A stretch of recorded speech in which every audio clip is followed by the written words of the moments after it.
శుభ్రపరచితి రావయ్యా నా హృదయము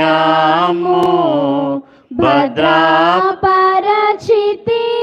రావయ్యా నీతి సూర్యుడా నీవు ఉదయించునా తానే కుదరవు నా ప్రాణము సదాయాత్మ పరమాత్మ నిన్ను గొలిచెదా రావయ్యా నా యేసన్నా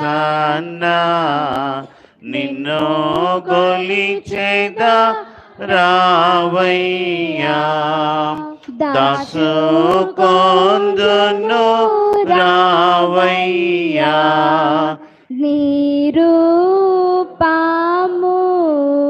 చూచుకొందును రావయ్యా దోషాత్ముడను నాదు దోషమంతయు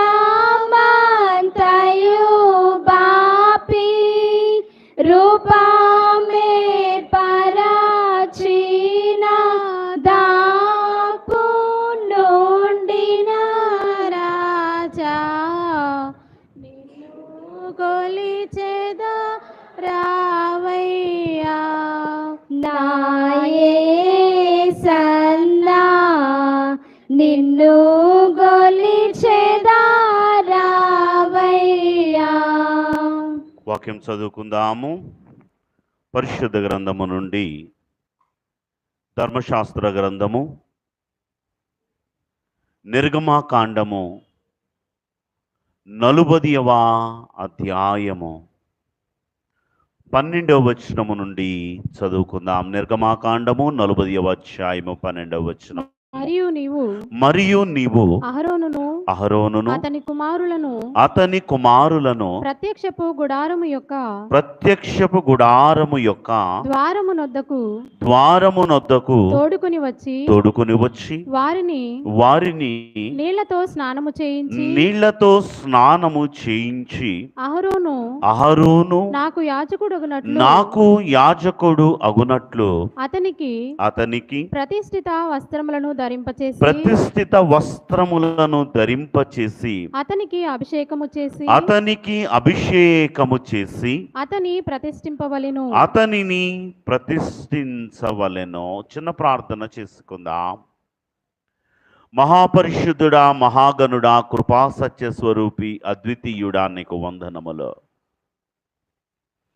దేవాది దేవుడవై ఉన్న తండ్రి, ఈ మోషే సుకోపవాస దినములలో ఈ సీనాయి సన్నిధి శిఖర దినములలో సంభరముగా సీనాయి సన్నిధి అభిషేకమును మాకు అనుగ్రహించుటకు ఈ యొక్క ఆగస్టు అద్భుతముల మాసములో ఈ మొదటి ఆదివారమును మా కొరకు ఏర్పరిచి ఉన్న మహోన్నతుడైన దేవానికి వందనములు, స్తోత్రములు.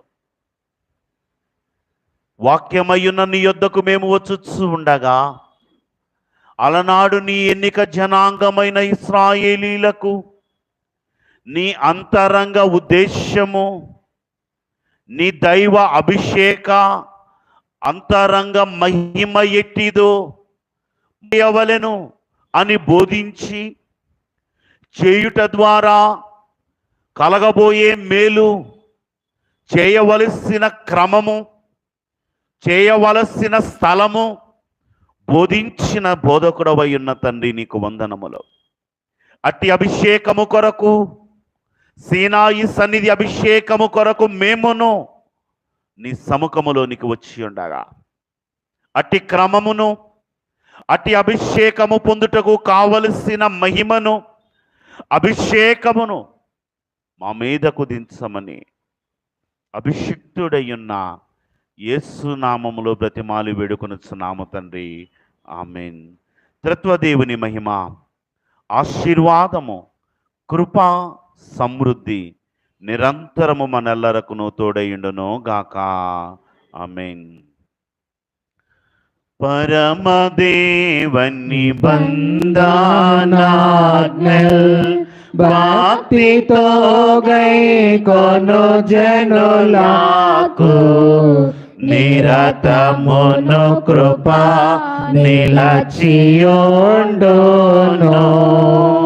యెహోవా నీతి తరములాపే లలకు నుండును. ఆ కారణముచే దేవ సంస్తుతి చేయవే మనసా. త్రిత్వదేవుని కృపా సమృద్ధి అభిషేకము తండ్రి మనెల్లరి మీదను ప్రకాశింపచేయును గాక. ఆమేన్. మరణాత మరణాత. ప్రభునందు ప్రియమైన వారులారా, బైబిల్ మిషను వరమై ఉన్నటువంటి అద్భుతముల మాసములో ఏకీభవించిన మనందరి జీవితములో దేవాది దేవుడు పరలోకపు మహిమను ప్రకాశింపచేయును గాక. మనము గమనించినట్లయితే ఈ యొక్క నిర్గమాకాండము 40వ అధ్యాయము సీనాయి సన్నిధి అభిషేక అధ్యాయముగా కనబడుతూ ఉంది. మొట్టమొదటిగా దేవుడైన యెహోవా తన యొక్క అభిషిక్తుడైన మోషేను నిర్గమాకాండము 24వ అధ్యాయములో సీనాయి పర్వతము మీదకు పిలిచి 40 రేయింబవళ్ళు ఆయన సముఖములో అన్నపానములను మాని యేసును చూచుచు ఒక మనుష్యుడు తన స్నేహితునితో మాటలాడినట్లు దేవుడైన యెహోవా అతనితో మాటలాడుచు ఉండగా ఆనందించుచున్నట్లుగా మనము చూచిన వారమయ్యున్నా. దేవుడైన యెహోవా దేనిని గురించి మాట్లాడాడు అంటే అనేకమైన అంశములు గడిచిన వారములలోనూ మోషే సుకోపవాస ధ్యానములలోనూ మనము చూచిన వారమై ఉన్నాం.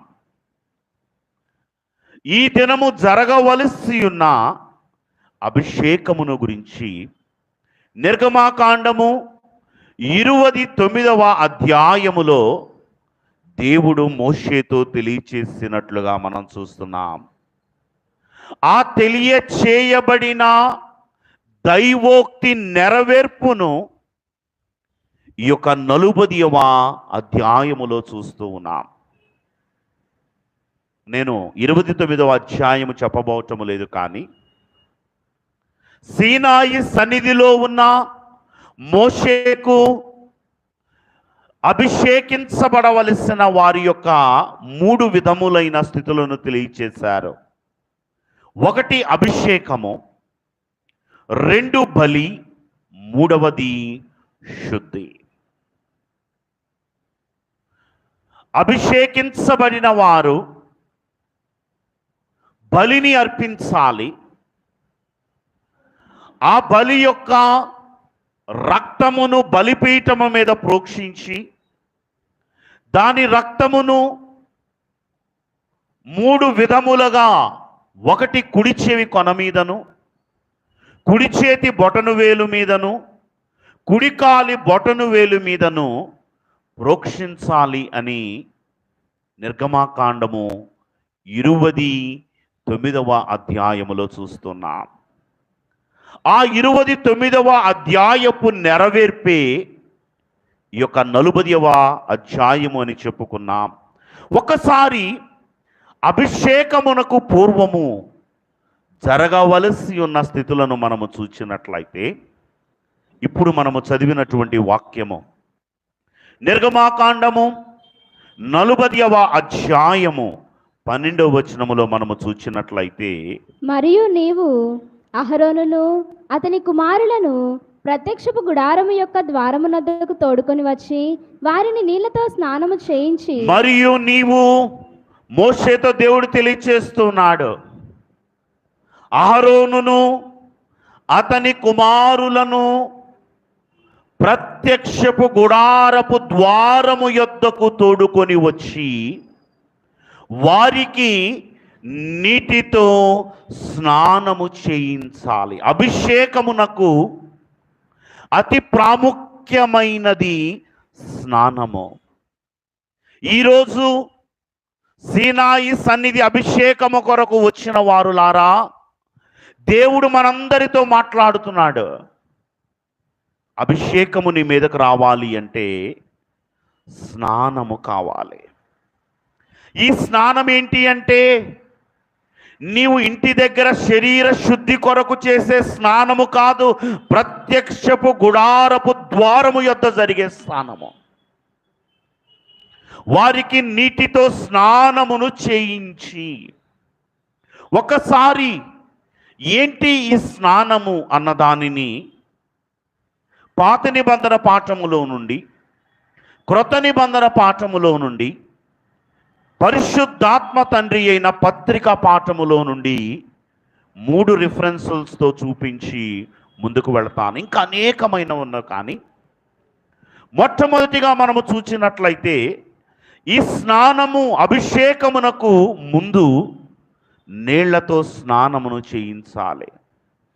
నీరు అనగా దేనికి సాదృశ్యముగా కనబడుతుంది అంటే, అపోస్తలుడైన పౌలు ఎఫెసీయులకు రాసిన పత్రిక 5వ అధ్యాయము 26వ వచనములో మనము గమనించినట్లయితే, ఎఫెసీయులకు రాసిన పత్రిక 5వ అధ్యాయం 26వ వచనము, పురుషులారా మీరును మీ భార్యలను ప్రేమించుడి, అటువలే క్రీస్తు కూడా సంఘమును ప్రేమించి అటువలే క్రీస్తు కూడా సంఘమును ప్రేమించి అది కళంకమైనను ముడత అయినను అట్టిది మరి ఏదైనను లేక పరిశుద్ధమైనది గాను నిర్దోషమైనది గాను మహిమగల సంఘముగా ఆయన తన ఎదుట మనలను నిలవబెట్టుటకై వాక్యము చేత ఉదక స్నానము చేత దానిని పవిత్రపరచి. చాలండి.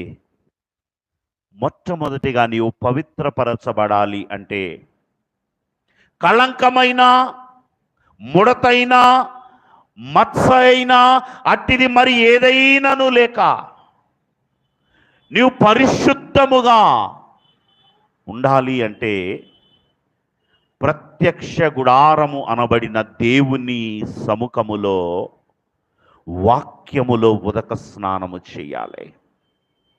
అభిషేకమునకు ముందు వాక్య స్థానము ఉండాలి.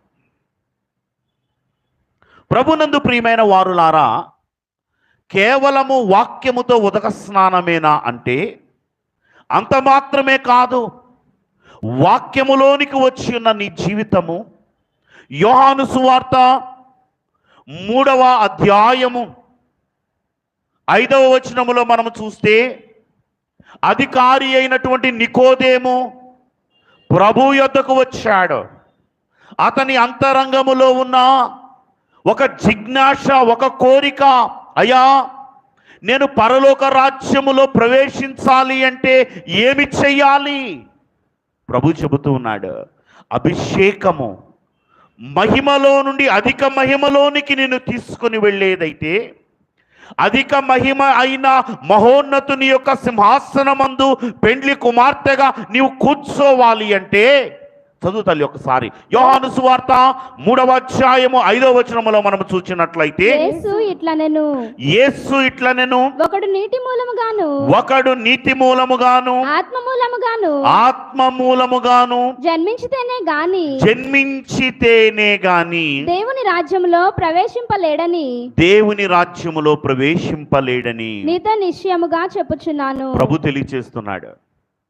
ఒకటి, వాక్యము చేత ఉదక స్నానము నీలో జరగాలి దేవుని మందిరములో. రెండవది, దైవజనులు అన్నారు, నూతన జన్మ. నీటి మూలముగా, ఆత్మ మూలముగా. బాప్తిస్మములో నీటి మూలముగా దేవునిలో జన్మిస్తాం.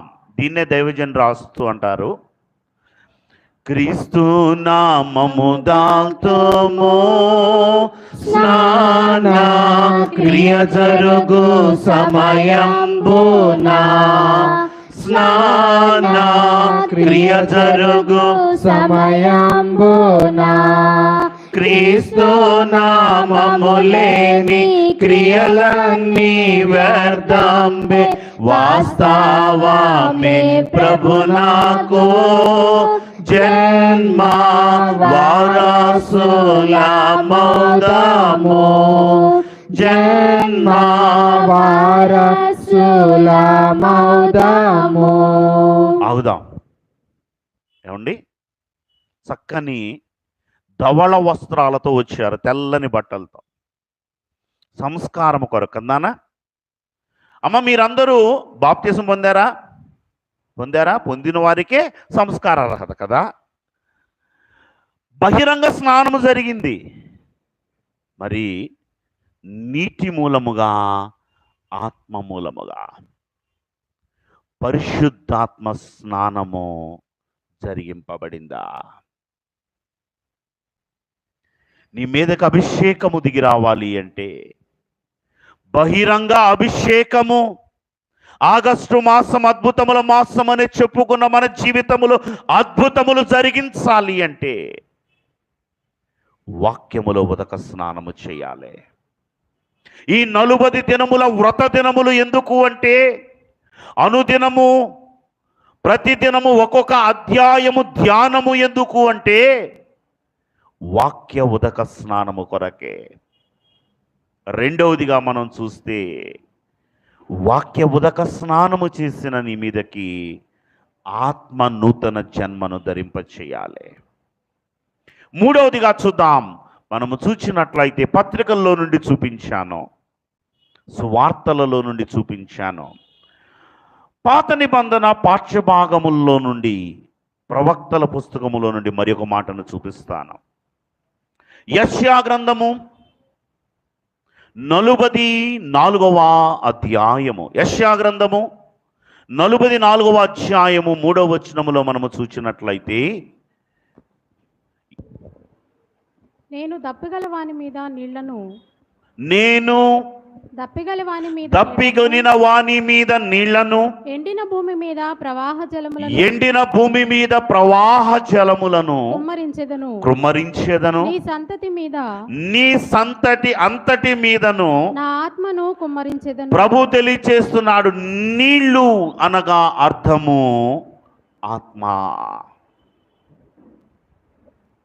నేను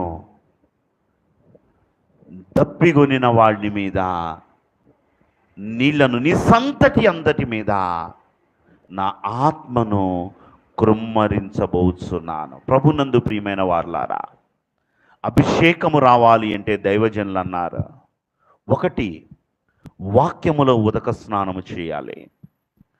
రెండవది నూతన జన్మ, నూతన స్థితి నీలోనికి రావాలి. మూడవది పరిశుద్ధాత్మ అభిషేకములో నీవు నిలిచి ఉండాలి. 40 దినములు మోషే సుఖోపవాసములో, మరి ఈ వత్సరము చక్కని అభిషేక సన్నిధి పండుగలు జరిగించుకున్నాం. సీనాయి సన్నిధి శిఖరం మన మందిరములో జరిగించుకున్నాం. దైవజనులు దేవదాసయ్య గారు అన్నారంట, బాయ్, సన్నిధిలోనికి వచ్చిన వారులారా, అభిషేకములోనికి వచ్చిన వారులారా, మీకు ఏ సన్నిధి కావాలి? ఈ దినము సీనాయి సన్నిధి అభిషేకములోనికి వచ్చిన మనము ఏ సన్నిధి కావాలో దేవుని ఎదుట ఒప్పుకొనవలసిన వారమై ఉన్నాం. ఏ సన్నిధి కావాలి? దేవదాసయ్య గారు 4 రకాలైన సన్నిధులను చెప్పారు. మొదటి సన్నిధి మనం చూచినట్లయితే దేవదూతల సన్నిధి. యెషయా గ్రంథము 6వ అధ్యాయము 2వ వచనము నుండి 3వ వచనం మనకు కనబడుతుంది. దేవదూతలైన వారు ఆయనకు పైగా శరాపులు నిలిచియుండిరి. ఆయనకు పైగా శరాపులు నిలిచి ఉండిరి. ఒక్కొక్కరికి 6 రెక్కలుండెను. చదువునానా. ప్రతివాడు 2 రెక్కలతో తన ముఖమును, రెంటితో తన కాళ్లను కప్పుకొనుచు, రెంటితో ఎగురుచుండెను. వారు సైన్యములకు అధిపతి యెహోవా పరిశుద్ధుడు, పరిశుద్ధుడు, పరిశుద్ధుడు, సర్వలోకము ఆయన మహిమతో నిండి ఉన్నదని గొప్ప స్వరముతో గాన ప్రతిగానములు చేయుచుండిరి. చాలండి. దేవదూతల సన్నిధికి దైవజనులు దేవదాసయ్య గారు పెట్టిన పేరు నిత్య స్తుతి సన్నిధి. ఇదే సన్నిధి అండి, నిత్య స్తుతి సన్నిధి. సైన్యములకు అధిపతి యెహోవా పరిశుద్ధుడు, పరిశుద్ధుడు, పరిశుద్ధుడు, సర్వలోకమైన మహిమతో నిండి ఉన్నదని నిత్య స్తుతిగానములు చేసే సన్నిధి. రెండవ సన్నిధి పరిశుద్ధ గ్రంథములో మనము గమనించినట్లయితే నిర్గమాకాండము 33వ అధ్యాయము 11వ వచనములో దైవజనులు ఇంకో సన్నిధి చెప్పారు. ఇది మోషే సన్నిధి. ఏంటి మోషే సన్నిధి అంటే, మనుష్యుడు తన స్నేహితుడితో మాట్లాడినట్లు మనుష్యుడు తన స్నేహితునితో మాట్లాడినట్లు యెహోవా మోషేతో ముఖాముఖిగా మాట్లాడుచున్నాడు. చాలండి. మొదటి సన్నిధి నిత్యస్తుతి సన్నిధి, దేవదూతల సన్నిధి. రెండవ సన్నిధి ముఖాముఖి సన్నిధి, మోషే సన్నిధి. మూడవ సన్నిధిని గురించి దైవజనులు దేవదాసయ్య గారు చెబుతూ, మూడవ సన్నిధి శిష్యుల సన్నిధి అన్నారు. యోహాను సువార్త 6వ అధ్యాయము 66వ వచనము నుండి మనము గమనించినట్లయితే, యోహాను సువార్త 6వ అధ్యాయము 66వ వచనము, అప్పటి నుండి ఆయన శిష్యులలో అనేకులు వెనుక తీసి మరి ఎన్నడును ఆయనను వెంబడింపలేదు. అవుదాం. ఏమండి, యేసు ప్రభువుకు శిష్యులు ఎంతమంది? ఎంతమంది అమ్మా? 12 మంది. ఎంత భయంకరం. మరి 70 మంది ఎవరు?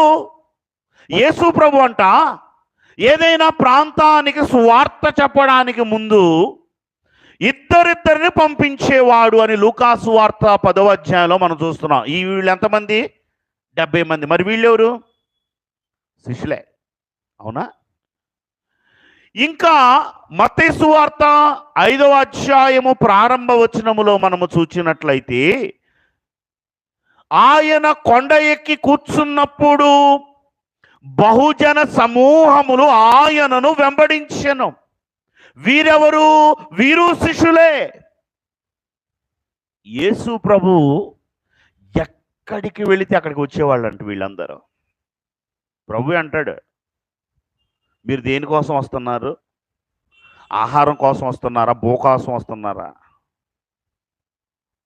అవునయ్యా, అప్పుడు మా యొక్క పితరుడైన మోషే ఇశ్రాయేలీలకు దేవదూతల ఆహారమైన మన్నాని ఇచ్చాడంట.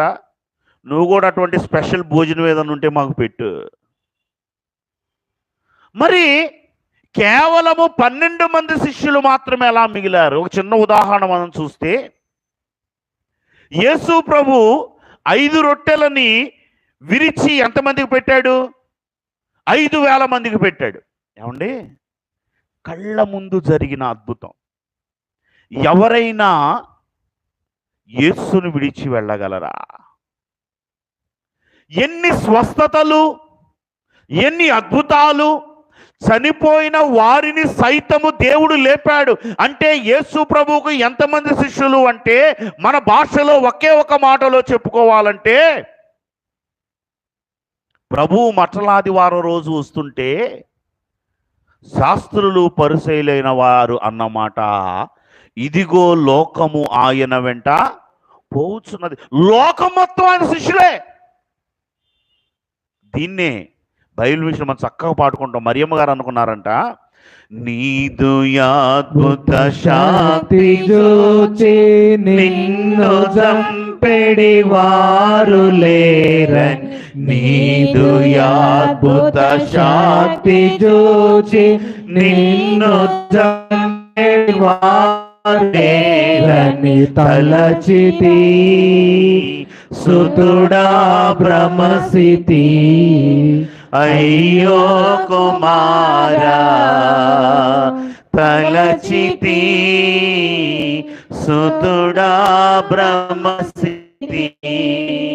అంతమంది శిష్యులుంటే యేసు ప్రభు అంటండి ఒకే ఒక్క బోధ చేశాడంటండి. ఆ బోధతో ఇప్పుడే మా సహోదరి శిరీషమ్మ చదివింది. అప్పటి నుండి ఆయన శిష్యులలో అనేకులు వెనుక తీసి మరి ఎన్నడూను ఆయనను వెంబడించలేదు. ఏంటి ఆ బోధ అంటే, యోహాను సువార్త 6వ అధ్యాయము 51వ వచనములో మనకు కనబడుతుంది. పరలోకము నుండి దిగివచ్చిన జీవాహారమును నేనే. పరలోకము నుండి దిగి వచ్చిన జీవాహారమును నేనే. ఎవడైనను ఈ ఆహారం భుజించితే చదువున్నాను. వాడెల్లప్పుడూ జీవించును. మరియు నేనిచ్చు ఆహారము లోకమునకు జీవము కొరకైన నా శరీరమే అని మీతో నిశ్చయముగా చెప్పుచున్నానెను. ప్రభునందు ప్రియమైన వారులారా, ఏంటి ఆ బోధ అంటే ప్రభు తెలియచేస్తున్నాడు, అయ్యా మీరు దేవదూతలైన ఆహారమైన మన్నా కొరకు ఎదురు చూస్తున్నారు, కానీ పరలోకము నుండి దిగి వచ్చిన జీవాహారాన్ని నేనే. మీరు దేనిని భుజించాలో తెలుసా? నన్ను భుజించాలి. ప్రభునందు ప్రియమైన వారులారా, 52వ వచనములో మనము చూస్తే యూదులు ఈయన తన శరీరమును ఎలాగు తిననీయగలడు, వారందరిలో వారి హృదయములలో ఒక సందేహమును రేపి క్రీస్తును విడిచి వెళ్ళే స్థితిని కలిగించినటువంటి మాట ఇది. ఈయన తన శరీరమును ఎలాగు తిననీయగలడు అని ఒకరితో ఒకడు వాదించిరి. ఒకరితో ఒకరు వాదించిరి.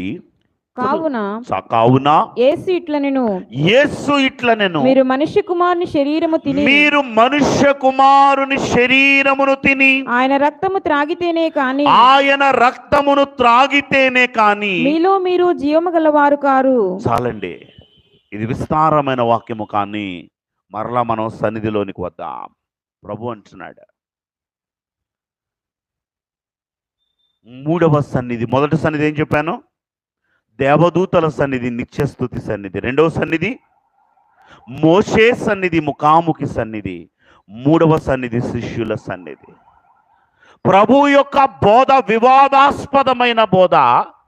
నా శరీరమును తిని నా రక్తమును తాగితేనే కానీ నాలో పాలు పంపులు గలవారు కాలేరు అంటే, అప్పటి నుండి ఆయన శిష్యులలో అనేకులు వెనుక తీసి మరి ఎన్నడూను ఆయనను వెంబడించలేదు. కేవలం ప్రభు దగ్గర మిగిలింది ఎంతమంది అయ్యా అంటే 12 మంది. ఆ 12 మందిని ప్రభు ఒక ప్రశ్న వేశాడు. యోహాను సువార్త 6వ అధ్యాయము 67వ వచనములో మనము చూచినట్లయితే, కాబట్టి యేసు మీరు కూడా వెళ్ళిపోవాలని ఉన్నారా? అయ్యా వారందరూ నన్ను విడిచి వెళ్ళారు, శిష్యులే.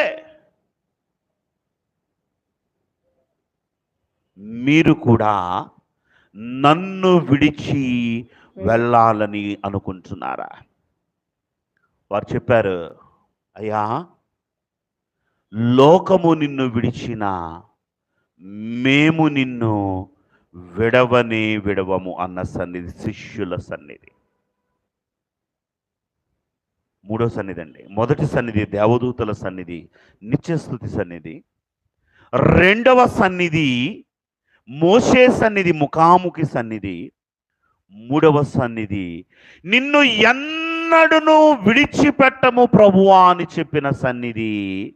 ఎవరి సన్నిధి అంటే శిష్యుల సన్నిధి. నాలుగవ సన్నిధి మనం చూచినట్లయితే యోహాను సువార్త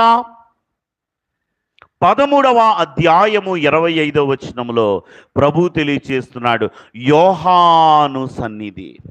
అతడు యేసు రొమ్మున ఆనుకొనుచు, యేసు రొమ్మున ఆనుకొనుచు, ప్రభువా వాడెవడని ఆయనను అడిగాను. ఆగుదాం. ఏంటి యోహాను సన్నిధి అంటే? యేసు రొమ్మున ఆనుకునే సన్నిధి. ఈ సీనాయి సన్నిధి అభిషేకములోనికి వచ్చిన మీకు దైవజనుడు వేసిన క్వశ్చనే వేస్తున్నా. అయ్యగారు, నీతి సూర్యుని కలలద్దు దైవ సాన్నిధ్యము అనే పుస్తకములో సన్నిధి నిబంధనలు అనబడిన పాఠములో ఈ సన్నిధులను గురించి చెప్పారు. అయ్యగారు వేసిన ప్రశ్న, అబ్బాయ్ మీకు ఏ సన్నిధి కావాలి? దేవదూతల నిత్య స్తుతి సన్నిధి కావాలా? మోషే ముఖాముఖి సన్నిధి కావాలా? శిష్యులు నిన్ను ఎన్నడూ విడిచిపెట్టము ప్రభు అనే సన్నిధి కావాలా? నాలుగవది యోహాను సన్నిధి రొమ్మును ఆనుకునే సన్నిధి కావాలా అని అడిగారంట. ఏ సన్నిధి కావాలి మనకి? ఏ సన్నిధి కావాలి? ఏదో చెప్పట్లా. ఏ సన్నిధి కావాలి? యోహాను సన్నిధి. యోహాను సన్నిధి కావాలి అంటే యోహానుకు వచ్చిన శ్రమలన్నీ అనుభవించాలంట. నూనెలో ఫ్రై, దేశాంతర వాస శిక్ష. ప్రభు దైవజనులు దేవదాసయ్య గారు అన్నారంట, మానవులకు మేలైన సన్నిధి యేసుక్రీస్తు సన్నిధి. నీవు కోరుకోవలసినది, నీవు చేరుకోవలసినది దేవుని యొక్క సింహాసనము మీద నిన్ను కూర్చోపెట్టేదేంటో తెలుసా? యేసుక్రీస్తు సన్నిధి. ఏంటయ్యా ఈ యేసుక్రీస్తు సన్నిధి అంటే? దైవజనులు దేవదాసయ్య గారు చెప్పిన రిఫరెన్స్ చెప్తాను. లూకాసు వార్త 7వ అధ్యాయము 37వ వచనములో మనము చూచినట్లయితే, లూకాసు వార్త 7వ అధ్యాయం 37వ వచనం, ఆ ఊరిలో ఉన్న పాపాత్మురాలైన ఒక స్త్రీ యేసు పరిసయ్యుని ఇంట భోజనమునకు కూర్చున్నాడని తెలుసుకొని ఒక బుడ్డిలో అత్తరు తీసుకుని వచ్చి. ఆగుదాం. ఏమండి, ఈమె ఎవరండి? పరిశుద్ధురాలా పాపాత్మురాలా? బైబిల్లోనే రాయబడిందండి. దైవజనులు దేవదాసయ్య గారు పాపాత్మురాలైన స్త్రీని గురించి రాస్తూ అల్లరి పిల్ల అన్నారు. ఈ పాపాత్మురాలైన స్త్రీ యేసు పరిసయ్యుని ఇంట ఉన్నాడని వినింది. వినిన ఈమె యేసును చేరింది. యేసు ముఖమును చూచింది. చూచిన వెంటనే తాను పాపినని తెలుసుకుంది. తెలుసుకొనిన ఈమె కన్నీటితో దేవుని పాదములను కడిగింది. ప్రభువు చేత ఆశీర్వదింపబడింది లేదా అభిషేకింపబడింది. దేవదాసయ్య గారు అన్నారు, దేవదూతలే దేవుని ముఖము చూడలేక 2 రెక్కలతో వారి ముఖాన్ని కప్పుకుంటున్నారు, 2 రెక్కలతో వారి పాదములను కప్పుకుంటున్నారు, 2 రెక్కలతో ఎగురుతూ సైన్యములకు అధిపత్యకు యెహోవా పరిశుద్ధుడు పరిశుద్ధుడు అని స్తుతిస్తుంటే ఈ పాపి ఎలా రాగలిగింది క్రీస్తు సన్నిధిలోనికి? సన్నిధి ఉన్నది దేవలోకము, సన్నిధిని దించింది దైవ కుమారుడు. ఈరోజు సన్నిధిని యొద్దకు వచ్చింది. ఎందుకో తెలుసా? ఎంత పాపి అయినా రాగలిగిన సన్నిధి యేసుక్రీస్తు సన్నిధి అన్నారు. ఎంత పాపి అయినా రాగలడు. ఒకప్పుడు మోషే సన్నిధి, ముఖాముఖి సన్నిధి అందరూ రావడానికి వీలు లేదు, అర్హత లేదు. మేరలు ఏర్పరచబడ్డాయి వారి స్థితులను బట్టి. దేవదూతల సన్నిధి వీరి నిత్య స్తుతికి, వీరు ఆత్మరూపులో. శిష్యుల సన్నిధి దేవుని చేత అనాదిలో ఏర్పాటు చేయబడి దేవుని కొరకు పిలువబడిన వారు. యేసును రొమ్మును ఆనుకొని ఉండే సన్నిధి, ఆత్మవశులైన వారికి ఇవ్వబడే సన్నిధి. ఎంత పాపి అయినా రాగలిగిన సన్నిధి యేసుక్రీస్తు సన్నిధి. ఒక్క మాటను చూపిస్తాను. లూకాసు వార్త 7వ అధ్యాయము 47వ వచనములో మనము చూసినట్లయితే, ఆమె విస్తారముగా ప్రేమించిన గనుక ఆమె విస్తారముగా ప్రేమించెను గనుక ఆమె యొక్క విస్తార పాపములు క్షమించబడినని నీతో చెప్పుచున్నాను. ఆమె విస్తారమైన పాపములు క్షమించబడ్డాయి. దైవజనులు అన్నారు, ఈ సన్నిధి, యేసుక్రీస్తు సన్నిధిలోనికి వస్తే విస్తారమైన పాపములు కలిగిన నీవు క్షమించబడతావు. దైవజనుడు రాస్తూ అంటాడు, పాపివని నీకెవడు చెప్పాను? దేవుని సన్నిధానములోనికి వస్తే చాలంట, నువ్వేమైపోతావు తెలుసా? పరిశుద్ధుడవైపోతావు. ఏ సన్నిధి కావాలి? దైవజనులు ఇంకో మాట అన్నారు, మోషే దేవునితో అంటున్న మాట, అయ్యా నీ సన్నిధి మాతో కూడా రాని ఎడల మమ్ములను, నిర్గమాకాండం 33వ అధ్యాయము 15వ వచనంలో మోషే అంటాడు, నీ సన్నిధి మాతో కూడా రాని ఎడల మమ్ములను తోడుకొని పోవద్దు. ఎందుకండి? మనము గమనించినట్లయితే సన్నిధి ఏం చేసిందో మోషేకు బాగా తెలుసు. సన్నిధి 10 అద్భుతాలను చేసింది. సన్నిధి ఎర్ర సముద్రమును చీల్చింది. సన్నిధి దేవదూతల ఆహారమును దించింది. సన్నిధి శత్రువుల మీద విజయమునిచ్చింది. సన్నిధి బండలో నుండి నీళ్ళిచ్చింది. సన్నిధి ఏం చేస్తుందంటే, దేవదాసయ్య గారు అన్నారంట, సన్నిధి చెయ్యలేనిదంటూ ఏదీ లేదన్నారంట. సన్నిధి చెయ్యలేదంటూ ఏదీ లేదు. సన్నిధి రాకుండా మమ్మల్ని తోడుకొని వెళ్ళవద్దు అని మోషే ఎందుకు అన్నాడో తెలుసా? అయ్యగారు చెబుతూ, ఏదేను తోటలో ఏమి జరిగిందో సన్నిధి కోల్పోవటం వలన వారి జీవితంలో ఏమి జరిగిందో మోషేకు బాగా తెలుసు అన్నారు. దైవ సన్నిధి దేవదూతల లోకములో నుండి ఏదేనులోనికి దిగి వచ్చింది. సన్నిధి స్థుతిలో నుండి సహవాసముగా మారింది. ఎప్పుడైతే సన్నిధి సహవాసంగా మారిందో, అవ్వ ఆదాముల జీవితంలో 4 లేవంటండి. 1, వారు భూమిని దున్నలేదు. 2, వారి శరీరమునకు చెమట పట్టలేదు. 3, గచ్చపొదలు ముళ్ళ తుప్పలు అంటే వారికి తెలియదు. 4వది, ప్రసవ వేదన లేదు అన్నారు దైవజనులు. సన్నిధిలో ఉన్నంత కాలము వారు భూమిని దున్నారా? దున్నలేదు.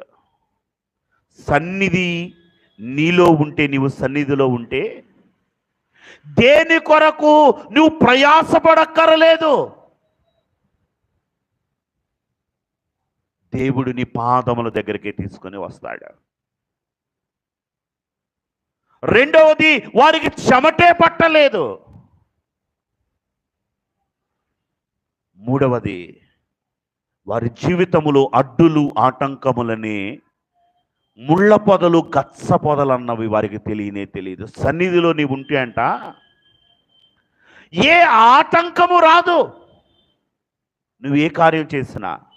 దీన్నే దైవజనుడు రాస్తూ అంటాడు, లోక కార్యములెల్లా నీ కార్యాతాటికి లోకేయాని నీకు తెలుసునా, ఏ కార్యమైనాను ఎంచి చేసిన ఎడల ఏ రీతిని జరుగు తెలుసునా, ఎంతో చక్కగా జరుగు తెలుసునా, ఎంతో వింతగా జరుగు తెలుసునా. ప్రభునందు ప్రియమైన వారలారా, మరలా మన పాఠములోనికి వద్దాం. ఈరోజు మన అంశమే సీనాయి సన్నిధి అభిషేకము. సీనాయి శిఖరము మీద దేవుడు తెలియచేసిన ఆ సన్నిధి ప్రత్యక్షపు గుడారము సీనాయి శిఖరము క్రింద వేయబడింది. ఈరోజు అభిషేకం అనే ఆశీర్వాదము దిగింది. ప్రభునందు ప్రియమైన వారులారా, అభిషేకము రావాలి అంటే మోషేతో దేవుడు 7 స్థితులను తెలియచేశాడు. మొట్టమొదటిగా మనం చూచాం ఏంటి అంటే స్నానమును గురించి. ఇది ప్రత్యక్షపు గుడారము దగ్గర శుద్ధీకరణ. రెండవది, అభిషేకములో మనము పాలు పంపులు పొందాలి అంటే ఉండవలసిన 7 స్థితులను మీతో నేను మాట్లాడాలని కోరుకుంటూ ఉన్నాను. నిర్గమాకాండము 40వ అధ్యాయము 1వ వచనము నుండి 7 వచనముల వరకు మనం చూస్తే 7 విధములైన స్థితులు మనకు కనబడుతున్నాయి. చదువుదాం ప్రారంభ వచనము. మరియు యెహోవా మోషేతో ఇట్లనెను, మొదటి నెలలో మొదటి దినమున నీవు ప్రత్యక్షపు గుడారపు మందిరమును నిలవబెట్టవలెను. 1, అభిషేకము నీ మీదకి రావాలి అంటే సీనాయి సన్నిధి అభిషేకము చేత ఆశీర్వదింపబడాలని ఆసక్తి కలిగిన వారులారా, 1 నీవు నీ గుడారమును నిలవబెట్టాలి. గుడారము అనగా అర్థము మన హృదయము. హృదయము మోసకరమైనది, ఇది ఘోరమైన వ్యాధి కలిగింది అంటాడు ఇర్మియా. ఒకసారి ఆలోచిద్దాం. మన హృదయము అనబడిన గుడారము నిలవబెట్టబడి ఉందా, పడిపోయి ఉందా? దేవుని సన్నిధానములో నీ హృదయ గుడారం ఎలా ఉంది? నీ హృదయము దేవునికి ఆలయమయ్యనియు ఆత్మ అందులో నివసించుచున్నాడనియు మీరు ఎరగరా? ఎవడైనను దేవుని గుడారమైన దేవుని ఆలయమైన ఆ హృదయమును పాడు చేసిన ఎడల దేవుడు వానిని పాడు చేయను.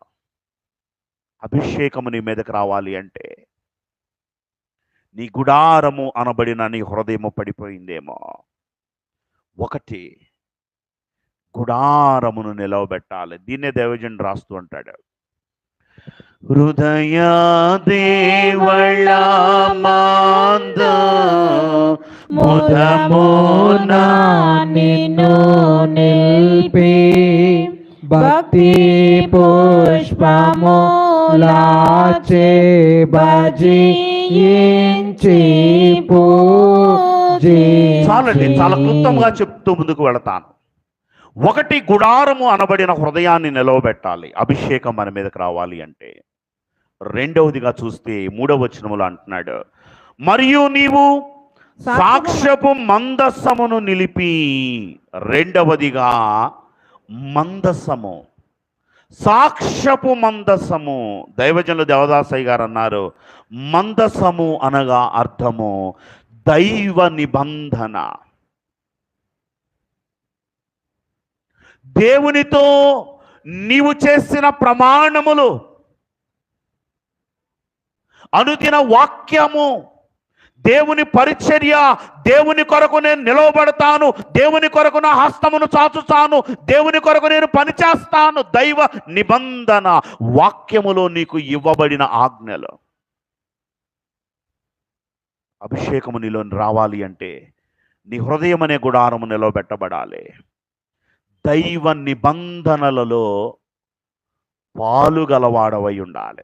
ఇందాక మనం పాడుకున్నాం, పరమదేవుని నిబంధనాజ్ఞల్ భక్తితో గైకొను వారికి ఏముంటుందంటండి? పాడదాం మరలా ఒకసారి. పరమదేవుని నిబంధనాజ్ఞల్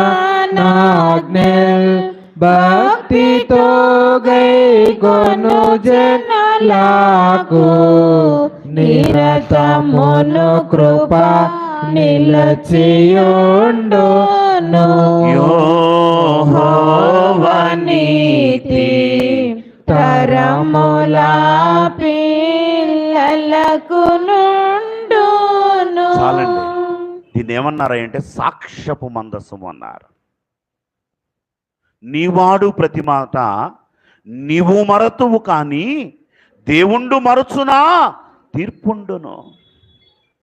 ప్రభునందు ప్రియమైన వారులారా, ఈ నిబంధన మందసములో దైవ నిబంధన, నీవు దేవునితో చేసిన ప్రమాణములో ఎలా ఉన్నావు?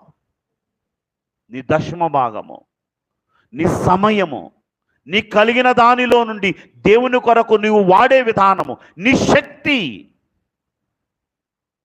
రెండవది నిబంధన మందసము. మూడవదిగా మనము చూచినట్లయితే ప్రభు తెలియచేస్తున్నాడు. మూడవదిగా మనం చూచినట్లయితే వాక్యములో కనబడుతుంది. 3వ వచనం చూద్దాం. అచ్చట నీవు సాక్ష్యపు మందసమును నిలిపి ఆ మందసమును అడ్డతెరతో కప్పవలెను. నీవు బల్లను లోపలికి తెచ్చి.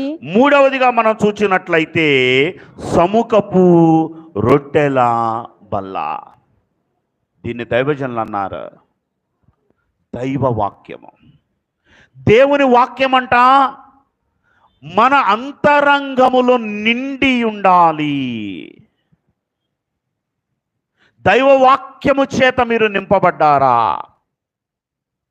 మొన్న సీనాయి సన్నిధి శిబిరం గుంటూరు కాకాని తోటలో జరిగింది. మరి దానికి నేను క్లాసెస్ చెప్పడానికి వెళ్ళాను. దాని తరువాత ఒరిస్సా వాళ్ళకి తరువాత దైవజనులు దేవదాసయ్య గారు నిలిచి బోధించిన కిరణ్ బాబాయ్ గారి యొక్క మందిరమైన క్రీస్తు దేవాలయంలో నేను వాక్యం బోధించాను. ఆ దినము ప్రెసిడెంట్ అయ్య గారు మాట్లాడుతూ రాబోయే కాలము ఎంత భయంకరమైన కాలము అంటే అని కొన్ని విషయాలను తెలియచేశారు. అప్పటి వరకు బైబిల్ దొరకని కాలం వస్తుంది అంటే నిజంగా వస్తుందా? సెల్ ఫోన్లో ఉన్నాయి బైబిల్. ఇలా ఎన్నో ఎన్నో బోధిస్తాము, కానీ మాకు ప్రశ్నలు ఉంటాయి. ప్రెసిడెంట్ అయ్య గారు కొన్ని విషయాలను విశదీకరించి మరి ఇప్పుడు చెప్పేవి కాదు, కానీ ఒక్కసారిగా హృదయములో భయము ఏర్పడింది. రాబోయే ప్రభుత్వము, దాని పరిస్థితులు, ముందు ముందు తేబోచున్న చట్టములు ఎంత భయంకరంగా ఉన్నాయి. పరిశుద్ధ గ్రంథము నీ దగ్గర ఉంటేనే నిన్ను చెరసాలలో వేయబడే స్థితులు రాబోతున్నాయి. అంత్యకాలము వాక్యము మీలో సమృద్ధిగా నివసింపనీయుడి. వాక్యములో నీవు నివసించాలి, వాక్యము నీలో నివసించాలి. మూడవదిగా బల్లను నిలవబెట్టాలి. బల్ల, దీని మీద 12 రొట్టెలు మనకు కనబడుతున్నాయి. రొట్టె అనగా క్రీస్తు వాక్. ఈ వాక్యమును నిలవబెట్టాలి. మూడవదిగా సముఖపు రొట్టెల బల్ల కనబడుతుంది. నాలుగవదిగా దీపవృక్షము. దీపవృక్షము అనగా మనము చూచినట్లయితే పరిశుద్ధాత్మ. దీపము నిత్యము వెలుగుతుండునట్లు ప్రదీపమునకు అచ్చమైన దంచి తీసిన ఒలీవ నూనె వాడవలను దైవజనులు అన్నారు. దీపవృక్షము అనగా 7 ఆత్మలు కలిగినటువంటి పరిశుద్ధాత్మ అయితే, ఈ అచ్చమైన దంచి తీసిన ఒలీవ నూనె నీ యొక్క నీతి క్రియలో అభిషేకము నీ మీదకు రావాలి అంటే ఆత్మ ప్రజ్వరిల్లింపచేసి నీతి క్రియల చేత నీవు నింపబడాలి. ప్రభునందు ప్రియమైన వారులారా, బైబిలులో దేవుని సముఖములో నుండి పారిపోయిన 2 కనబడుతున్నారు. ఏమంటే దేవుని సన్నిధానములో నుండి పారిపోయిన వాళ్ళు చెప్పండి నాకు. అయ్యా, యోనా పాపం ఏడో మధ్యలో ఉన్నాడు, గుర్తొచ్చాడు. కయ్యూను మొట్టమొదటిగా దేవుని సన్నిధానములో నుండి పారిపోయాడు కయ్యూను. దేవుడు గెంటి వేశాడు కయ్యూన్ని. యోనా దేవుని సన్నిధానంలో నుండి పారిపోయాడు. మరి యోనాను గెంటేశాడా? యోనాకి తరుణాన్ని ఇచ్చాడు. ఏంటండి వీళ్ళిద్దరూ దేవుని సన్నిధానంలో పారిపోయిన వాళ్ళే. ఒకటి, కయ్యూనుకు యోనాకున్న తేడా, కయ్యూను దైవ వాక్కును తిరస్కరించి దైవ వ్యతిరేకి అయి దేవుని సన్నిధానమును తృణీకరించి వెళ్ళాడు. యోనా దేవుని పని చేయుచు దేవుడిచ్చిన పని తనకు కష్టతరముగా ఉన్నందున పని చేయటం మానలేదు సుమా. ఆ పని కాక వేరే పని చేయడానికి వెళ్ళాడు. కష్టతరమనుకున్న పనిని పనిచేసేవాడు కాబట్టి సులువైన విధానములో దేవుడు మరలా వారి దగ్గరకు పంపించాడు. ప్రభునందు ప్రియమైన వారలారా, మనం చూస్తే అభిషేకము నీ మీదకి రావాలి అంటే నాలుగవదిగా దీపవృక్షము అనే పరిశుద్ధాత్మను వెలిగింపచేయాలి. అచ్చమైన దంచి తీసిన ఒలీవ నూనె అంటే నీతి క్రియలను ఒక అభిషేక తైలముగా నీవు ప్రోక్షించాలి. ఐదవదిగా అభిషేకము నీ మీదకు రావాలి అంటే మనం చూచినట్లయితే ఒకసారి మనము చూద్దాం. సాక్ష్యపు మందస్సము ఎదుట ధూపము వేయుచు ప్రభునందు ప్రియమైన వాళ్ళ ధూపవేదిక నిలవబెట్టాలి. ధూపవేదిక అనగా అర్థము నీ ప్రార్థన, నీ స్తుతి. నిత్య ప్రార్థన, నిత్య స్తుతి.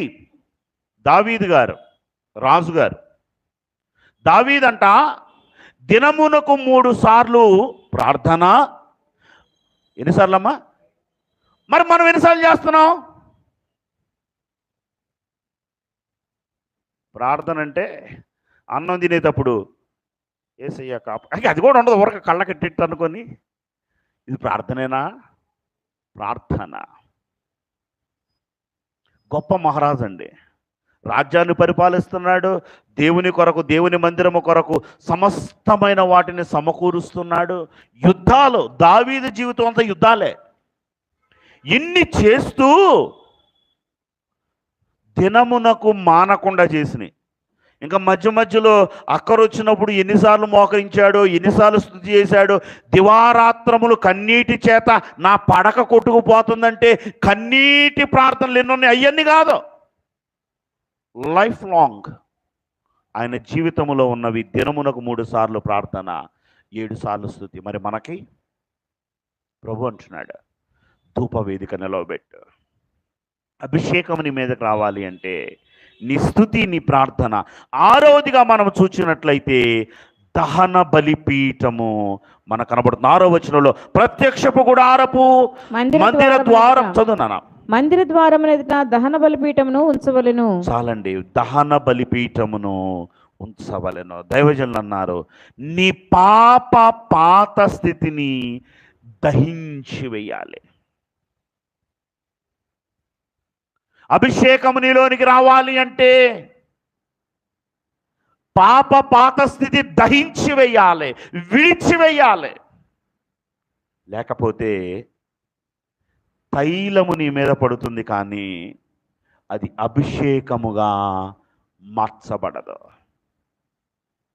7, అభిషేకము నీలోనికి రావాలి అంటే గంగాళము కనబడుతుంది. 7వ వచనంలో ప్రత్యక్షపు గుడారమునకును బలిపీఠమునకును మధ్యను గంగాళమును ఉంచి దానిలో నీళ్లు నింపవలను. చాలండి, గంగాళము అనున్నది దైవజనులు అన్నారు సమృద్ధికి సూచన, శుద్ధికి సూచన, బహిరంగ అభిషేక మహిమకు సూచన. ఈ 7 నువ్వేం చేయాలో తెలుసా? నిలవబెట్టాలి. సంతోషం, ముగింపులోనికి వద్దాం. విస్తారంగా సమయం అయిపోయింది, ఎందుకైందో కూడా నాకు తెలియదు. నేను చాలా చెప్పాలి అనుకొని మరి ఒక 6 పేజీలు రాసుకొని వచ్చా. 2వ పేజీ సగంలోనే ఉన్నా. ప్రభునందు ప్రియమైన వారులారా, అసలు అభిషేకము ఎందుకు? ఇప్పుడు వరకు మన జీవితంలో ఎన్నో తైలాభిషేకాలు జరిగాయి, ఈ తైలాభిషేకానికి మనం పెట్టుకున్న పేరు సీనాయి సన్నిధి అభిషేకం. అందుకే సీనాయి అనుభవముతోనే ప్రతి సన్నిధి అభిషేకాన్ని మనం చెప్పుకుంటున్నాం. ఇప్పుడు ఎందుకు అభిషేకము? అభిషేకము వలన మనము ఏమి సంపాదించుకుంటాం? 7 స్థితులను చెప్పి ముగింపు చేస్తాను. అభిషేకము ఎందుకు అంటే అభిషేక ఉద్దేశము ఒకసారి చూద్దాం. నిర్గమాకాండము 30వ అధ్యాయము 29వ వచనములో మనం చూస్తే, నిర్గమాకాండము అవి అతి పరిశుద్ధమైనవిగా ఉండునట్లు అది అతి పరిశుద్ధమైనదిగా ఉండునట్లు వాటిని ప్రతిష్ఠింపవలెను. వాటిని ప్రతిష్ఠించవలెను. వాటిని తగులు ప్రతి వస్తువు వాటికి తగులు ప్రతి వస్తువు ప్రతిష్ఠితమగును. మరియు అహరోనును అతని కుమారులను నాకు యాజకులై ఉండునట్లు నీవు వారిని అభిషేకించి ప్రతిష్ఠింపవలెను. చాలండి. అభిషేకం ఎందుకు అంటే దేవాది దేవుడు 3 చెప్పాడు. ఒకటి, అవి అతి పరిశుద్ధముగా ఉండుటకు. అభిషేకం ఎందుకయ్యా అంటే నిన్ను పరిశుద్ధపరచడానికి అభిషేకం. మనం పాడుకుంటాం, పరిశుద్ధుని చేసి నీ వరములు దయచేసి. ఒకటి, నీవు పరిశుద్ధుడిగా ఉండు. ఒక మాటను చూద్దాం. అపోస్తలుడైన పౌలు తెసలోనీలకు రాసిన మొదటి పత్రిక 4వ అధ్యాయము 5వ వచనంలో చూస్తే, తెసలోనీలకు రాసిన మొదటి పత్రిక 4వ అధ్యాయం 5వ వచనం, మీలో ప్రతివాడును దేవుని ఎరుగని అన్యజనుల వలె దేవుని అందలి అన్యజనుల వలె కామాభిలాష ఎందుకాక చదువునానా పరిశుద్ధత ఎందును ఘనత ఎందును తన ఘటమును తన శరీరమును తన వ్యక్తిత్వమును తన మహిమ స్థితిని ఎట్లు కాపాడుకునేవాడిగా ఉండాలి. ఎందుకయ్యా అభిషేకము అంటే నిన్ను పరిశుద్ధతలో నుండి అతి పరిశుద్ధతలోనికి తేవడానికి. రెండవదిగా మనం చూసినట్లయితే ప్రతిష్ఠింపబడుటకు. రోమాపత్రిక 12వ అధ్యాయము ప్రారంభ వచనములో మనము చూసినట్లయితే, రోమాపత్రిక 12వ అధ్యాయము మొదటి వచనములో, కాబట్టి సహోదరులారా పరిశుద్ధమును దేవునికి అనుకూలమును అయినా సజీవ యాగముగా మీ శరీరములను ఆయనకు సమర్పించుకొనుడని దేవుని వాత్సల్యమును బట్టి మిమ్మును బతిమాలుకొనుచున్నాను. మీ శరీరమును ఆయనకు సమర్పించుకొనుటే అభిషేకం. దీనిని ఏమన్నారయ్యా అంటే ప్రతిష్ఠ అన్నారు. ఒకటి, పరిశుద్ధపరచబడడానికి. రెండవది, మనము దేవునికి ప్రతిష్ఠించుకొనడానికి. మూడవదిగా మనం చూస్తే దేవుని పని చేయడానికి అభిషేకం. ప్రభునందు ప్రియమైన వారలారా, మనం చూచినట్లయితే దైవ అభిషేక ఉద్దేశం ఇదే. సీనాయి దగ్గర అభిషేకించుము అని చెప్పడానికి దైవ ఉద్దేశము ఇదే. ఈరోజు అభిషేకంలోనికి వచ్చి ఉన్న నీ ఉద్దేశము దైవ ఉద్దేశమునకు వేరుగా ఉంటే, నా యందు మీరును మీ యందు నా మాటలను నిలిచి ఉంటే తప్ప నాకు వేరుగా ఉండి మీరేమీ చేయలేరు.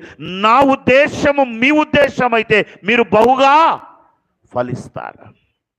ప్రభునందు ప్రియమైన వారలారా, మనం చూస్తే అభిషేకము వలన ఏమి జరుగుతుందో మనకు తెలిసిన మాటలే 7 మాటలను చెప్పి నేను ముగింపు చేస్తాను. మనం చూస్తే పరిశుద్ధ గ్రంథములో అనేకమైనటువంటి అభిషేకాలు మనకు కనబడుతున్నాయి. 133వ కీర్తన మనందరికీ బాగా తెలుసు. బైబిల్లో చక్కని చిన్న కీర్తన, చక్కగా కంతట పెట్టగలిగిన కీర్తన. సహోదరుల ఐక్యత కలిగి నివసించడం ఎంత మేలు, ఎంత మనోహరము. దానికి కూడా బైబిల్ చూసి చెబుతున్నారా? అది అహరోను తలపై పోయబడి తన అంగీ అంచుల వరకు దిగజారిన పరిమళ తైలము వలె ఉండును. ప్రభునందు ప్రియమైన వారలారా, మనం చూస్తే దైవజనులు దేవదాసయ్య గారు అన్నారు, తల అనగా శిరస్సు, శిరస్సు అనగా అర్థము క్రీస్తు. ఈ అభిషేకం అంట నీ శిరస్సు మీద పోయబడినప్పుడు క్రీస్తు మహిమ నీ మీదకు దిగి భుజముల మీద, భుజము అనగా భారము, సంఘము మీద నుండి ప్రతి క్రైస్తవ కుటుంబమును అభిషేకిస్తుంది అన్నారు. బైబిల్లో మనం చూసినట్లయితే అనేకమైనటువంటి అభిషేకాలు మనకు కనబడుతున్నాయి. పాత నిబంధనలో 3 రకాల అభిషేకాలు ఉన్నాయి. ఒకటి యాజక అభిషేకము, రెండవది ప్రవక్తల అభిషేకము, మూడవది రాజుల అభిషేకము. ఈ 3 పాత నిబంధన అభిషేకాలు: ప్రవక్త, రాజు, యాజకుడు. క్రొత్త నిబంధన అభిషేకం మనం చూసినట్లయితే కుమారుని అభిషేకము, అపోస్తుల అభిషేకము, ఆత్మ అభిషేకము, మానవ అభిషేకము అనబడిన 7 స్థితులు కనబడుతున్నాయి. కానీ 7ని చెప్పడానికి సమయం లేదు కాబట్టి మరలా ఇందాక మనం అనుకున్నటువంటి అభిషేకము వలన ఆశీర్వాదాలను చూచి ముగింపు చేసుకుందాం. మొట్టమొదటిగా ఈ సీనాయి సన్నిధి అభిషేక తైలము నీ శిరస్సు మీద పడగానే నీ జీవితంలో ఏం జరుగుతుందో తెలుసా? సమూయేలు మొదటి గ్రంథము 16వ అధ్యాయము 13వ వచనములో మనము చూచినట్లయితే, సమూయేలు మొదటి గ్రంథము 16వ అధ్యాయము 13వ వచనము,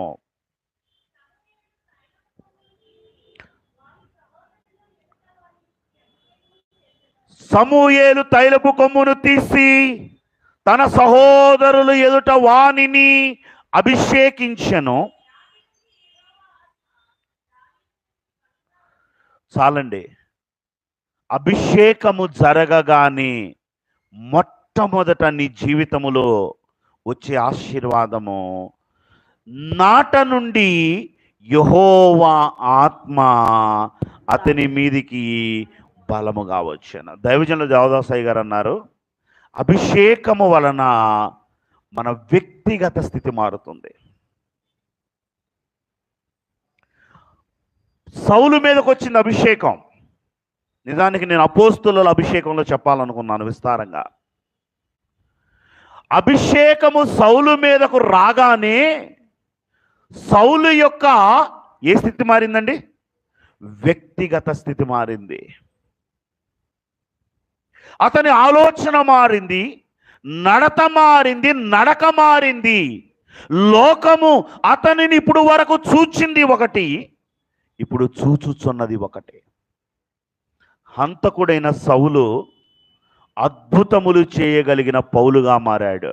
ఒకటి, వ్యక్తిగత స్థితి మార్చబడుతుంది అభిషేకము వలన. మనము చూసినట్లయితే ఒక్కసారి ఆరోను జీవితములో నుండి మనం చూస్తే దైవజనులు 4 మాటలు అన్నారు.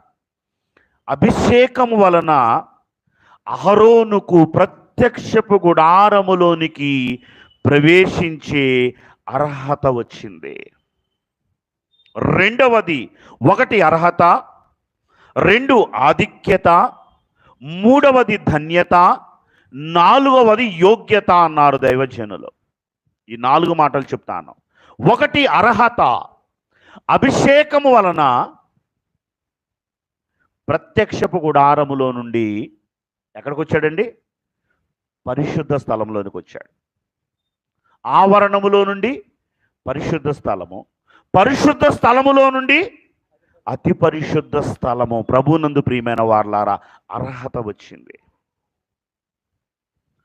రెండవదిగా మనము చూచినట్లయితే ఆధిక్యత. దైవ స్వరమును దేవుడు అతి పరిశుద్ధ స్థలములో ఉన్నటువంటి మందసములో కెరూబుల మధ్యలో నుండి కరుణాపీఠములో నుండి మాట్లాడుచుండగా దైవ స్వరమును విని సమాజమును నడిపించగలిగిన ఆధిక్యత వచ్చింది. మూడవదిగా మనము చూసినట్లయితే ధన్యత. దేవుని మాటల చేత సమాజమును నడిపించగలిగిన ధన్యత వచ్చింది. నాలుగవదిగా మనం చూసినట్లయితే యోగ్యత.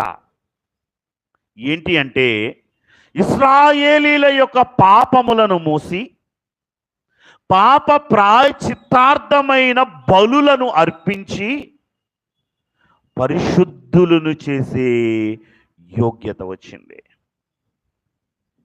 అహరోను స్థితి మారిపోయింది. అభిషేకము వలన ఒకటి అర్హత, రెండవది ఆధిక్యత, మూడవది ధన్యత, నాలుగవది యోగ్యత. రెండవదిగా మనం చూస్తే అభిషేకం వలన మొట్టమొదటిగా చెప్పుకున్నాం, యెహోవా ఆత్మ వారి మీదకి వస్తుంది. యెహోవా ఆత్మ వారి మీదకి వస్తే 4 స్థితులు ఇప్పుడే మనం చూసాం. అర్హత అని, రెండవది ఆధిక్యత అని, మూడవది ధన్యత, యోగ్యత. రెండవదిగా మనం చూసినట్లయితే అభిషేకము వలనంట జరగబోయే సంగతులన్నీ ముందుగానే తెలుస్తాయి. చాలాసార్లు మనం చెప్పుకుంటాం. ఆమోసు గ్రంథము 3వ అధ్యాయము 7వ వచనములో మనము చూసినట్లయితే, ఆమోసు గ్రంథము 3వ అధ్యాయం 7వ వచనం త్వరగా. తన సేవకులైన ప్రవక్తలకు తన సేవకులైన ప్రవక్తలకు తాను సంకల్పించిన దానిని బయలుపరచకుండా ప్రభువైన యెహోవా ఏమీయూ చేయడు. దీన్నే దైవజనుడు రాస్తుంటాడు, చేయడేమియు ప్రభువు సభకు, చేయడేమియు ప్రభువు సభకు, చేపనిదేయను చున్నది. చాలండి.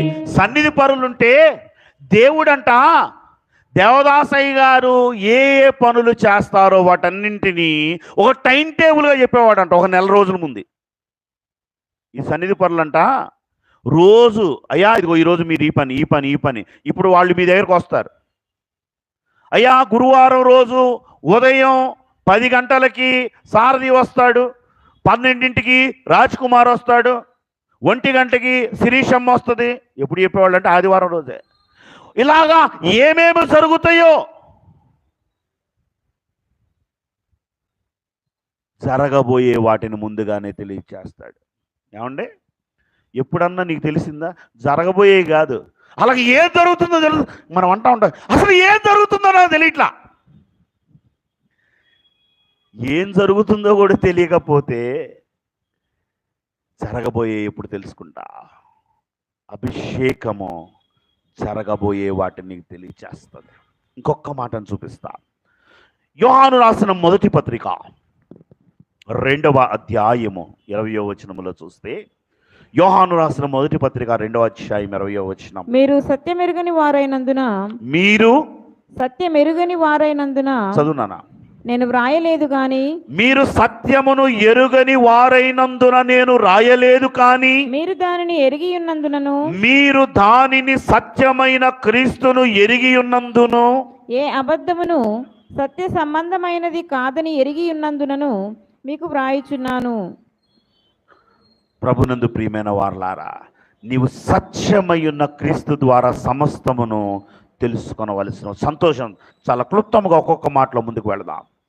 1, దైవాత్మ పూర్ణులుగా చేస్తాడు. రెండవదిగా జరగబోయే వాటిని దేవుడు మనకు తెలియచేస్తాడు. మూడవదిగా దైవజన దేవదాసయ్య గారు అన్నారు, సమాజములో నీ స్థితి మార్చబడుతుంది. అహరోను అభిషిక్తుడయ్యాడు, యాజకుడయ్యాడు. ప్రభునందు ప్రియమైన వారలారా, మనం చూస్తే ప్రవక్త మార్చబడ్డాడు. నాలుగవదిగా మనం చూస్తే అభిషేకము వలన నీకు దీవెన, నీ కుటుంబమునకు దీవెన, నీ తరతరములకు దీవెన. సమూయేలు 2వ గ్రంథము 7వ అధ్యాయము 15వ వచనములో చూస్తే, సమూయేలు 2వ గ్రంథము, స్థాపించుటకై నేను కొట్టివేసిన సౌలునకు, నిన్ను స్థాపించుటకై నేను కొట్టివేసిన సౌలుకు దూరము చేసినట్లు నా కృప నీకు దూరము చెయ్యను. నీ మట్టుకు నీ సంతానమునకు నీ రాజ్యమునకు నిత్యము స్థిరమగును. చదువునానా? నీ సింహాసనము నిత్యము స్థిరపరచబడును అనెను. తనకు కలిగిన దర్శనమంతటిని బట్టి ఈ పనులన్నిటి చొప్పున నాతాను దావీదునకు వర్తమానము తెలియజెప్పెను. ప్రభునందు ప్రియమైన వారలారా, సౌలుకు దూరమైనట్టు నా కృప అభిషేకము పొందుతున్న వారులారా మీకు దూరము కాదు. నిన్ను బట్టి, నీ సంతానమన్నింటికి, నీ తరతరములకు. నోవాహును బట్టి నోవాహు కుటుంబానికే దీవెన వచ్చింది. దేవుడు ఈరోజు అదే వాగ్దానం చేస్తున్నాడు. నిన్ను బట్టి నీ తరతరములకు నేను దీవెననిస్తాను, తరతరములకు దీవెన. ఐదవదిగా మనం చూస్తే అభిషేకము వలన మనం చూచినట్లయితే దేవునికి దగ్గరగా ఉండే మహిమ అంతస్తు. అభిషేకం పొందిన వారంట లేవ్యాకాండము 10వ అధ్యాయము 6వ వచనము నుండి 10వ వచనం వరకు మనం చూస్తే 10 రకాల స్థితులు రాశాడు. అభిషేకము పొందిన నీవు ఎలా ఉండాలి అంటే 7 స్థితులు తెలియజేశాడు. 6వ వచనం చదువునా ఫాస్ట్గా. అప్పుడు మోషే అహరోనును అతని కుమారులైన ఎలియాజరు ఈతామారును వారితో, మీరు చావకుండునట్లును యెహోవా ఈ సర్వ సమాజం మీద ఆగ్రహపడకుండునట్లును మీరు తల విరియబోసుకొనకూడదు, మీరు తల విరియబోసుకొనకూడదు, బట్టలు చింపుకొనకూడదు, మీరు బట్టలు చింపుకొనకూడదు. యెహోవా వారిని కాల్చినందుకు మీ సహోదరులైన ఇశ్రాయేలీల ఇంటి వారందరూ ఏడవచ్చును. యెహోవా అభిషేక తైలము మీ మీద ఉన్నది కనుక మీరు చావకుండానట్లు మీరు ప్రత్యక్ష గుడారం యొక్క ద్వారంలో నుండి బయలు వెళ్ళకూడదని. మీరు ప్రత్యక్ష అంటే ఒకటి నీ తల విరబోసుకోకూడదు, రెండవది బట్టలు నీ చింపుకొనకూడదు. వస్త్రము బహు ప్రత్యేకమైనది, నీ బట్టలు చింపుకొనకూడదు. గుడారము ద్వారములో నుండి, పరిశుద్ధ మందిరములో నుండి నువ్వు బయటకు వెళ్ళకూడదు. 4వది 9వ వచనములో నీవును నీ కుమారులను ద్రాక్షారసమును తాగకూడదు. మద్యమును 5వది అపవిత్రమైన దాని నుండి మీరు వేరు చేయబడాలి.